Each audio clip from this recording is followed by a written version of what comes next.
আজিকালি বহুতো ঠাইতে ক্ৰেডিট কাৰ্ড আছে, কিন্তু ক্ৰেডিট কাৰ্ডৰ যিটো বিল আহে মানে পে'মেণ্ট কৰিব আমি যিটো খৰচ কৰোঁ সেই বিলটো কেনেদৰে পে'মেণ্ট কৰিব লাগে তাৰ বিষয়ে বহুতে নাজানে। গতিকে আজি মই এই ভিডিঅ'টোৰ যোগেদি কেনেদৰে বিল পে'মেণ্ট কৰিব লাগে তাৰ বিষয়ে মই অলপ আপোনালোকক দেখুৱাই দিম। গতিকে ফাৰ্ষ্ট আপোনালোকে পে'টিএম গুগল পে' ফোনপে' চবতে কৰিব পাৰিব। মই আপোনাৰ পে'টিএম দি কৰাম। আপোনালোকে ফাৰ্ষ্ট পে'টিএমটো অ'পেন কৰিব। পে'টিএমটো অ'পেন কৰাৰ লগে লগে আপোনালোকে তাত অপশ্যন পাব যে ক্ৰেডিট কাৰ্ড পে'মেণ্ট। গতিকে ক্ৰেডিট কাৰ্ড পে'মেণ্টত গৈ ক্ৰেডিট কাৰ্ডৰ পে'মেণ্টত যোৱাৰ লগে লগে আপোনালোকৰ তাত আহিব এড নম্বৰ, আৰু যদি আপোনালোকে এড কৰি থৈ দিয়ে তেতিয়াহ'লে আপোনালোকক পিছৰবাৰলৈ আপোনালোকৰ বিলটো ডাইৰেক্ট ইয়াত ভিজিবল হৈ যাব। আপোনালোকে বাৰে বাৰে এড কৰি থাকিব নালাগে। গতিকে মোৰ এই এড কৰা হৈ আছে। গতিকে মই এড কৰাৰ পাছত আপোনালোকে পে' কৰি দিম।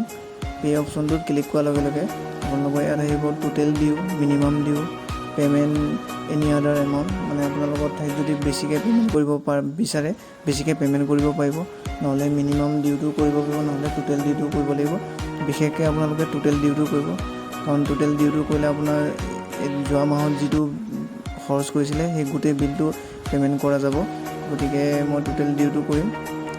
তাৰপাছত আপোনালোকে প্ৰচেছটো পে'ত ক্লিক কৰি দিব। প্ৰচেছটোত পে'ত ক্লিক কৰাৰ লগে লগে ৰিমাইণ্ড মি লেটাৰটোত ক্লিক কৰিব। তাৰপাছত আপোনালোকৰ অপশ্যন আহিব যে আপোনাৰ কোনটো বেংক একাউণ্টৰ পৰা পইচাটো কাটিব। গতিকে মই গ্ৰামীণ বিকাশ বেংক একাউণ্টটো ক্লিক কৰিছোঁ।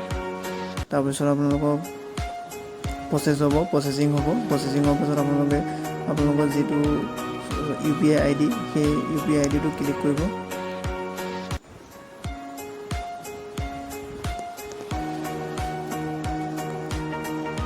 আৰু ছাকচেছৰ মেছেজ আপোনাৰ ঠাইত পাই যাব।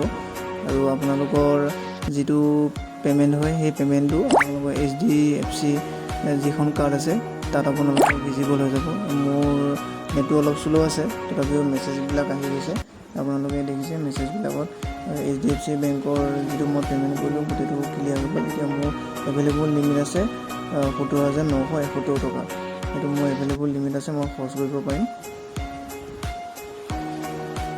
গতিকে যদি ভিডিঅ'টো ভাল পাইছে আপোনালোকে ছাবস্ক্ৰাইব কৰি দিব।